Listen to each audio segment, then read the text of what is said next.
Buenas tardes, 1:31, miércoles 29 de julio de 2026. Soy Josefina Ríos y le doy la bienvenida a una nueva edición de Información Privilegiada PM. Álvaro Vaz, ¿cómo estás tú? Muy bien, José Ríos, en esta tarde de miércoles, donde ya se podría decir que a esta hora se empieza a cerrar la semana. Sí, ay, te fuiste al No, ya chancho. miércoles en la tarde. Estamos como en la mitad de la semana Miércoles en recién. la tarde ya el punto de inflexión es que uno ya empieza a mirar hacia el fin de semana y no al fin de semana anterior. Tú eres bien optimista. Para mí, yo siempre lo he dicho, pero lo puedo repetir, si total igual la va cambiando, los auditores van cambiando. El que ya haya escuchado esto, que va a decir la José Ríos. No, pero puede decir, no hace haga llegar una el mensaje. apuesta, haga una apuesta y van a ver si se equivocan o no. Yo encuentro que para mí el día más difícil de la semana es el miércoles. Porque el lunes yo lo despierto con bastante ánimo, me gusta lo que hago, además no tengo que levantarme tan temprano. El martes como que ya está ahí. El miércoles, en cambio, uno lleva lo mismo de lo que le queda. Gracias, don Lord. ¿Cachai? O sea, Sí. tú ahora estás viviendo, te queda todo lo que ya viviste todavía para estar Sí. de fin de semana. No, pero con optimismo, porque así No, hay con más optimismo tiempo para y fe, como trabajar, más siempre. tiempo para hacer cosas. No, optimismo y fe siempre, eso no se Sí. pierde. Hoy se muere lo elegante que está, mírenlo. Prendan los computadores.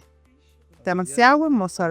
No, por favor. Sí, Tuvimos el seminario de moneda. ¿conté con un la- seminario? Estuvimos con la José Ríos, con el, Sí. con el niño Maravilla, estuvo un Sí, rato. también estuvo, lo vi. Pero Con el porque señor cuando estaba director saliendo, también. estaba. Estaba con su hija el señor director. Sí, oye, que se sacó un 7 en el examen de grado. No, seca. Seca. No, No, hazte saluda entonces. Hazte esa, sí. Oye, bueno, Obvio. fue un seminario que es bien característico, se hace todos los años, hace varios años, el plato de fondo que se repite, además que eso es muy interesante porque tiene como una trayectoria, uno puede seguirle, es una conversación que se desarrolla entre el economista de la UCLA, Sebastián Edwards, con el actual viceministro de Economía de Argentina, José Luis Daza. Que claro, ese es como el plato final, la gente lo espera porque además se produce una conversación muy informada, muy interesante. En este caso en particular tuvo un formato algo distinto. Sebastián Edwards se transformó en una especie de periodista, de entrevistador Sí. de José Luis Daza. Esa parte me la perdí yo. Conversaron harto sobre Argentina, el riesgo país, las inversiones. La verdad que está muy, muy optimista José Luis Daza respecto a lo que se está produciendo en Argentina y además respecto a cómo va a responder el pueblo argentino en las próximas elecciones. Él cree que los argentinos van a respaldar la gestión de Javier Milei porque ha demostrado con el tiempo que va por el camino adecuado. Lo que ha pasado en Argentina hay que volver a repetirlo y volver a repetirlo, a pesar de que lo hayamos dicho muchas veces. Lo que ha pasado en Argentina es espectacular. Se está presenciando un cambio de rumbo económico en el país y que lo lleva a todas las dimensiones de lo que uno puede imaginar. O sea, y para hacerlo lo más concreto posible, cómo ha bajado la pobreza, cómo todos los gráficos son increíbles, cómo ha bajado la inflación, el déficit fiscal que era eterno, el déficit fiscal primario es un superávit este año pasado y el antepasado, pero lo que se traduce en términos de bajar la pobreza, en términos de comidas que comen al día niños en Argentina, ¿qué es lo que se traduce finalmente? ¿Qué es lo que importa? Uno habla del crecimiento económico, la inversión, bla, bla, bla, pero lo que importa en final medida es, en el caso de nuestro país, durante muchos años fue sacar gente a la pobreza. Claro. Ahora Que eso es lo que finalmente que eso es importa lo que al final finalmente del importa, que día. es la calidad de vida de la gente. Cómo vive la gente y cómo hacemos para que la mayor parte de nuestros compatriotas estén Tengan lo un buen mejor pasar, posible. claro. Exactamente. Pero eso es lo más increíble de todo. Y algo súper impactante también es cómo toda la academia está en contra de lo que se venía con respecto a Javier Milei.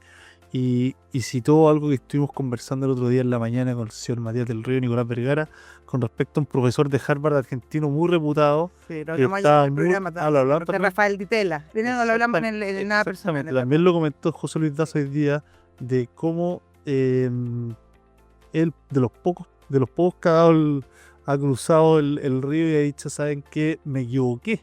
Claro. A lo que yo pensaba. Subestimamos Y lo que está ocurriendo en Argentina sí. es increíble. Oye, y respecto a eso, y también es interesante, claro, que él lo dice, porque le ha tocado protagonizar y vivir un cambio que es súper drástico lo que se está viviendo en Argentina, muy distinto a lo que vive Chile. En Chile se están haciendo reformas estructurales muy relevantes, pero que es otro planeta lo que tuvo que pasar Argentina. Argentina era un país que llevaba 75 años de declive, o sea, para poner las cosas en contexto. Sin embargo, José Luis Daza partió su intervención diciendo que el gobierno chileno iba por el camino correcto, que el camino, por ejemplo, iba a no lo dijo así, pero si el país iba hacia el sur, ahora va completamente hacia el norte, que eso es lo importante, que eso es lo que hay que apoyar, que el IMASEC a lo mejor no va a ser bueno de aquí a un par de meses, que probablemente ciertas cifras estén complejas, pero que eso no es importante, porque esto hay que mirarlo a largo plazo. Exactamente. Y que la estrategia es la indicada, y además te hace un guiño especial al ministro Quirós, que estuvo en la mañana temprano también y habló, ahí podemos comentar eso,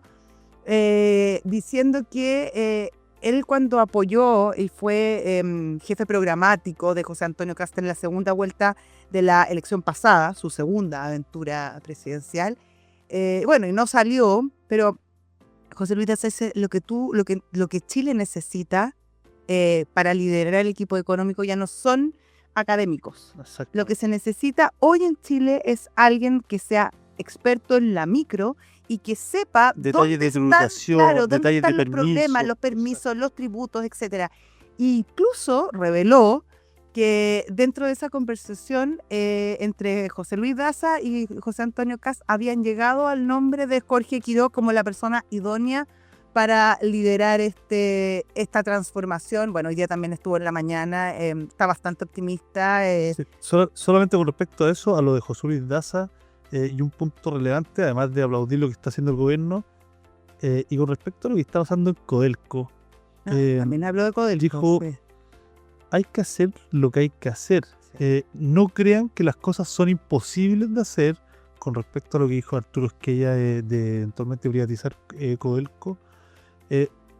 No crean que las cosas son imposibles. Nosotros en Argentina hemos hecho todo este cambio radical con un porcentaje muy exiguo Cierto. en el Parlamento, y aquí las cosas se pueden hacer. No limiten sus ambiciones, dijo. No limita sus ambiciones. Hay que hacer lo correcto. Y yo creo que lo que hay que hacer, bueno, Sí. todos sabemos más o menos lo que hay que hacer en Sí. Codelco, Pero probablemente. interesante, sí, porque hay muchos, claro, técnicos que aseguran que la discusión de Codelco no es una discusión técnica, sino más bien una discusión política. Pero claro, cuando uno escucha a estas personas que han tenido que transitar por caminos difíciles y donde finalmente han hecho prevalecer decisiones racionales y técnicas por sobre conceptos o tentaciones políticas, es bastante importante. Y en ese sentido, claro, ahí está todo el tema de la batalla cultural, que decía que la nombró varias veces José Luis Daza, y en ese sentido probablemente Codelco es parte de esa lucha Oye, de convencer a la gente, creo que- de decirle este es el camino porque este es el mejor camino. Yo creo que José Luis Daza deja de entender que hay que privatizar Codelco, y Sebastián Evers comentó que, no sé si lo voy a sacar de contexto o no, pero como que Codelco debería ser más bien un holding, que tenga sociedad agua abajo, probablemente todas en sociedades donde comparta la propiedad con, no sé, con mineras privadas probablemente, y que eso sería mucho más Hay que eficiente. estudiar Algo las así creo que- fórmulas. Yo creo que o sea, yo creo que es importante que la conversación se dé. La conversación sobre la propiedad de Codelco ha estado vetada por años, por décadas, y más allá de cuál sea la fórmula que finalmente se acuerde, si es que se acuerda alguna, lo relevante es que se indaguen los distintos caminos que favorezcan a la empresa y por ende también terminen favoreciendo al país. Exactamente. Oye, los mercados afuera, el S&P cayendo un 0,7%, el Nasdaq un 0,7% también, más o menos, aproximadamente. Sigue una caída muy fuerte en el mundo de los semiconductores. Oye, ¿viste la Esa- caída de SK Hynix? Sí, no, estamos, Hynix. pero si uno mira un ETF Una que hemorragia le una llamaron. hemorragia, ¿no? Si Sí. uno mira lo que ha pasado con un ETF que podría ser representativo de los semiconductores, que es el SOXX, de iShares, uno puede ver que en un mes ha caído 22%. Aún así, en lo que va del año, va más 57%. Si uno mira lo que ha pasado con un índice que como más de hiperescaladores, podría decirse, algo más relacionado a tecnología, en el último mes ha caído 8% menos. O sea, en el fondo ha habido se rotó todo a los semiconductores y ahora los semiconductores están cayendo con fuerza. La bolsa coreana cerró de nuevo, dijimos ayer algo como 10% negativo, y esta vez cerró 6% negativo. Compleja la situación que está viviendo las bolsas asiáticas. Oye, hoy respecto a bolsas, en Microsoft y Meta Platforms van a informar. Se espera que las conferencias que entreguen su CEO van a ser alrededor de 4 horas más aproximadamente. Se espera que hablen los CEO de las empresas y es muy relevante lo que va a pasar porque, claro, tienen mucho que decir también respecto a lo que tú estabas hablando previamente. Y vamos a tener al señor Kevin Walsh con su decisión. Sí, hoy Hoy día en la miércoles, tarde, hoy en la se tarde, termina de sí, reunir en la Fed. el Federal Open Market Committee, que es el que toma la decisión con respecto a las tasas. Sí.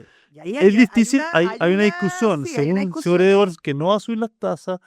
Hay otros que dicen que como Kevin Walsh está eliminando todo el guidance, que es decir, hacia dónde cree que va la cosa.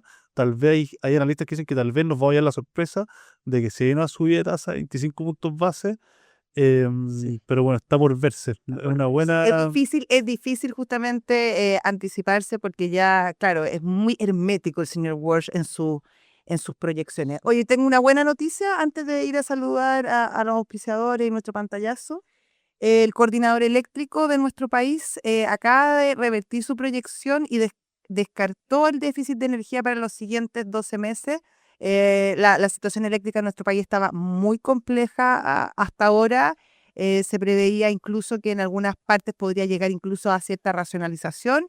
Los colaterales positivos de estas lluvias que traen mucho dolor y muchos problemas para muchas personas y que efectivamente están pasando momentos muy, muy complejos, tiene una contrapartida positiva en el tema de las reservas hídricas, pero también en las reservas eléctricas de nuestro país. Así que Le mandamos saludos al coordinador eléctrico que estuvo en momentos momentos álgidos los muy, años muy pasados. complejos, sí. Este año hay que decir que se han portado, por lo menos en la zona aquí, para lo duro que ha sido los temporales, Sí, se han portado la bastante bien región metropolitana resistió muy, muy bien este temporal. Y bueno, así que una buena noticia, por lo menos tenemos luz y electricidad para que sigan funcionando nuestras empresas y nuestras industrias. ¿Con quién vamos? A pantallazo. Sí, pantallazo. Estamos con don Juan Esteban perdón, con don Gonzalo Moncada de Renta Fija y Crédito. No. Nos mandó Leo. Hubo unos cambios que te voy a decir inmediato. Don Felipe Posada, ¿cómo está? Felipe No hay ni que Posada, ¿qué nombrarlo. tal? ¿Cómo estamos, Felipe? Hola, Cotedera, Es como el clásico del pantallazo, Felipe Posada, diría Cambió yo. última hora, don Sí, Leo, uno dice perdónenos, pantallazo, Felipe Posada, totalmente. ¿qué está pasando en los mercados rápido? Bueno, tensa calma, por lo he escuchado hablar recién. En pocos minutos más tenemos la lectura de tasa de interés en Estados Unidos. Ampliamente descontado que la Reserva Federal mantiene los tipos. Y aquí hay un tema, quería agregar un poco lo que ustedes hablaban. En la próxima reunión del 16 de septiembre, las probabilidades de que la Fed suba las tasas al 4% son casi un 60%, y que las suba al 4,25 es un 24%. En la reunión de octubre, también subirlas a un 4%, 44%. Entonces, en general, lo que se ve hacia adelante, las probabilidades, de acuerdo al trading de bonos y las expectativas de los analistas, es que la Reserva Federal debería empezar a subir las tasas. No está descontado. Pero recuerda que Trump se enfurecía cuando Powell mantenía las tasas y no las bajaba, y Kevin Warsh, en términos generales, fue un poco el elegido de Trump para presidir la Reserva Federal. Entonces yo creo que hoy día el foco del mercado no es la decisión en sí, sino que qué es lo que va a decir el presidente de la Reserva Federal. 30 minutos después creo que la declaración. Yo creo que va a estar en línea a la cero tolerancia al IPC. Creo que no va a dar pistas sobre el próximo recorrido de las tasas. Va a decir que la economía está resiliente, un poco lo mismo que ha dicho en su última Esta es la reunión. segunda conferencia que va a dar, o sea, tampoco tenemos tanto antecedentes. Yo creo que ahora se va a empezar a consolidar un estilo por parte del señor Walsh. Sí, bueno, esta es la segunda reunión, pero yo tengo la impresión, un poco lo que se conversa ahí en los pasillos, es que yo creo que la clave que iba a tratar de señalar Kevin Warsh es cuán independiente es la Reserva General del panel político. Yo creo que por ahí va un poco. Yo creo que eso también es lo que tiene un poco el mercado, porque si si hoy día la Reserva Federal, por ejemplo, mantuviera las tasas y Donald Trump no dice nada, bueno, yo creo que deberíamos tener cierto grado de suspicacia. Oye, muy cortito, el petróleo.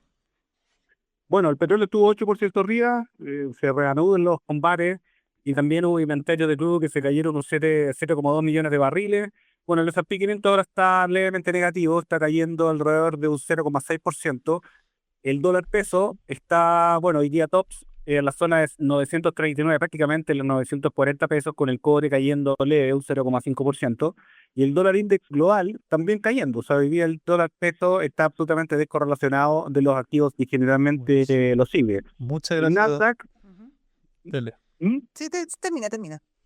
No, eso. Y el Nasdaq, bueno, cayendo 1% con los yields de los bonos norteamericanos 10 años subiendo 1%. Eso. Excelente. Gracias, don Felipe. Ya, Felipe Posada, muchísimas un abrazo. gracias. Un abrazo, chao. Chao. En BCI se enorgullecen por volver a ser reconocidos los premios Salmón por el desempeño de 4 de sus fondos mutuos, un resultado que refleja su consistencia y años de experiencia en inversiones. Inviertan hoy junto a BCI. Y en un escenario donde las decisiones financieras exigen respaldo real, elegir bien con quién invertir hace toda la diferencia. Falcon Asset Management fue reconocida a los Euromoney Private Banking Awards 2026 como la mejor empresa independiente de gestión patrimonial de Chile, uno de los premios más prestigiosos de la industria financiera global. Este reconocimiento además se suma a otros que recibió Falcon, por ejemplo el Citywire, que reafirman su compromiso con una asesoría independiente enfocada en proteger y hacer crecer tu patrimonio. Falcon Asset Management. Mañana tengo reunión en la mañana con la gente de Falcon Asset Management. No, voy a traer todas las papitas Y- entonces. Me ponen, la reunión me pone el título Larry King. Ah, wow, este es Ah, como el de los Late Show. ¿Les gusta el...? Era genial Larry King. Bueno, ¿Lo veías? no. La solidez de Random Manager y Flexline evoluciona hacia una nueva era. Nace Ramaflex, el ecosistema de red en la nube que potencia la gestión estratégica con inteligencia artificial. Descubran más en ramaflex.cl. Y PwC está presente en 150 países, cumpliendo su propósito de construir confianza en la sociedad y resolver problemas importantes para tu empresa. En Chile son 1.600 profesionales preparados para acompañarte en tus proyectos más desafiantes. Más en pwc.cl. Estamos. No, ¿Vamos con no otro estamos invitado? todavía, parece. Falta un Ah, ok. poquito para... En nuestros miércoles de commodities famosos. Sí, que tenemos un buen entrevistado para hablar justamente de commodities. Oye, a ver, repasemos los mercados, po. O aprovechamos a contar un poco también qué pasó hoy día en el seminario, cosas adicionales. Oye, yo quedé con Una- una sensación de mixed feelings, como mira, se diría. yo diría que la sensación exactamente. que quedó es que hay bastante consenso que Latinoamérica está muy bien parado en este nuevo ciclo mundial, por decirlo así, Sí. en este nuevo orden mundial, como ha dicho también Ray Dalio, que ha hablado mucho al respecto.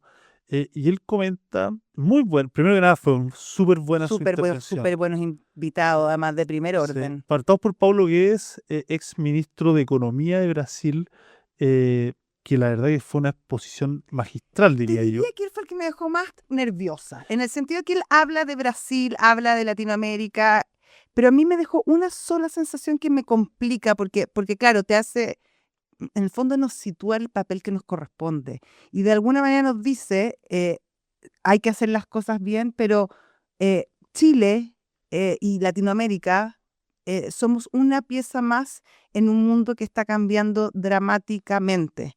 Entonces, hay muchas cosas que sí dependen de nosotros, que podemos hacerlo muy bien, pero hay decisiones que se están tomando en otras partes del mundo Que y no- que tienen que no- otras razones, Pero que eso son, José Ríos, son relaciones geopolíticas que de alguna manera uno se transforma en una pieza más. Es como lo que pero estamos José viendo con Ríos, el tema de los eso, aranceles. eso no es ni más ni menos que una constatación de lo que somos nosotros como país. A eso voy. Pequeño país, Es que pequeño, claro, una economía libre abierta al mundo, es que que es una, sí, pero una economía depende de lo que abierta pasa al afuera, en mundo, gran medida. que de alguna manera, de un tiempo a esta parte, se está transformando en una economía cada vez más cerrada, no la nuestra, El la mundo. del mundo. Él Y dice, ahí nosotros estamos parados en una situación que es compleja, porque nosotros podemos hacer todo bien y eso, obviamente, eso nos va a ayudar, nos puede beneficiar y hay que hacerlo. Sin embargo, hay ciertas variables que están fuera de nuestras manos. yo lo tomo como, la verdad que lo tomo como un todo positivo. Entiendo que bueno, estamos con nuestro... Es una disyuntiva. Es una Sí, disyuntiva. es una estamos con nuestro invitado, ¿vamos cortito?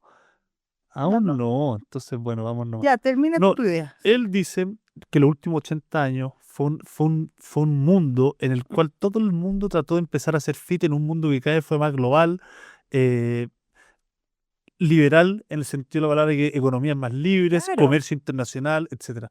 Él dice que, bueno, una de las grandes cosas que ocurrieron es que salieron algo así, dijo como 4.000 millones de personas salieron de la La pobreza, pobreza. lo cual fue muy beneficioso, se mejoraron todos los estándares en todas las cosas del mundo, pero dice, de esos 4.000 millones de personas que salieron de la pobreza, me puedo estar equivocando en el número, algo así como 1.500 millones fueron chinos que salieron de la pobreza, en gran, 700 millones en los chinos. o 700 millones, bueno, un 700 número relevante de lo Sí. que salió a nivel mundial De lo- fueron chinos en una gran medida porque se dieron cuenta que no podían seguir siendo comunistas y que lo que tenían que hacer es ser los más capitalistas de los Claro. capitalistas, y por ende se dieron a rajatabla, se dieron impuestos muy bajos para la gente, para los trabajadores, sin horarios laborales, No se había permitía explotación, vacaciones. no había protección social, entonces se tornaron muy competitivos y lograron lo mismo en India, em, lo mismo en Indonesia, ciertos países que sacaron un Claro, chorro mucho en gigante, Asia, pero la todo en mayoría Asia, básicamente. sí, Entonces, mayoría en Asia. bueno, el COVID, para hacerlo muy corto, Y la que todo el historia, mundo iba eliminando pobreza y en Latinoamérica y íbamos Latinoamérica nos íbamos creando metiendo en el hoyo, pobreza. gran Creando empujados por pobreza. Argentina, Brasil, qué sé yo. Pero el COVID hace un punto de inflexión. El lado oeste del mundo dice, ¿sabéis qué? Esta cuestión no va para más. Hay que apretar el botón de pánico porque estamos en una amenaza muy grande. Y bueno, y se viene todas estas políticas de Trump que a él le hacían sentido. Él decía que las venía predicando hace muchos años, y que no le llaman para nada atención. ¿Para qué hablar de los aranceles, por ejemplo, donde él dice que con Paraguay él tenía la misma problemática, donde dice que Paraguay es la provincia más rica de Brasil, Sí, básicamente? encontré bien provocadora la frase. Y que él le había impuesto entonces como contrapartida 150% de aranceles a Paraguay durante un lapso muy corto de tiempo para poder negociar ciertas distorsiones que se están produciendo en ambos países. Oye, tenemos otro invitado, Sí, ¿no? teníamos nuestro Yo creo entrevistado, que para hacerlo fácil, tenemos a don Juan Esteban Fuentes, Managing Managing Consultant de Mind Metal Chile. Min Metals. Mind Metal Chile, ¿cómo está?